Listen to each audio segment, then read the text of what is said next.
বাংলাদেশে গত ১৬ বছরের সকল গুম, খুন ও রক্ত ঝরার সবচেয়ে বড় কারণ সাবেক প্রধান বিচারপতি খায়রুল হকের তত্ত্বাবধায়ক ব্যবস্থা বাতিলের রায়।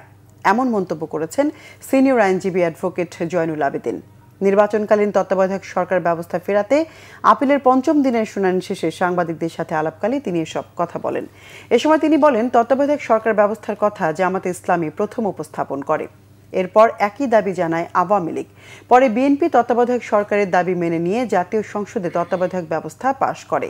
বুধবার সকাল ৯টা ৪০ থেকে প্রধান বিচারপতি ডক্টর সৈয়দ রেফাত আহমেদের নেতৃত্বে ৭ বিচারপতির পূর্ণাঙ্গ আপিল বেঞ্চে এই শুনানি শুরু হয়। অ্যাডভোকেট জয়নুল আবেদিন ছাড়াও আদালতে বিএনপির আবেদনের পক্ষে শুনানি করেন ব্যারিস্টার শাহরিয়ার কবির। গত ২১ অক্টোবর নির্বাচনকালীন তত্ত্বাবধায়ক সরকার ব্যবস্থা ফেরাতে আপিলের শুনানি শুরু হয়। নির্বাচনকালীন তত্ত্বাবধায়ক সরকার ব্যবস্থা ফেরাতে আপিলের দ্বিতীয় দিনের শুনানি শেষ হয় ২২ অক্টোবর।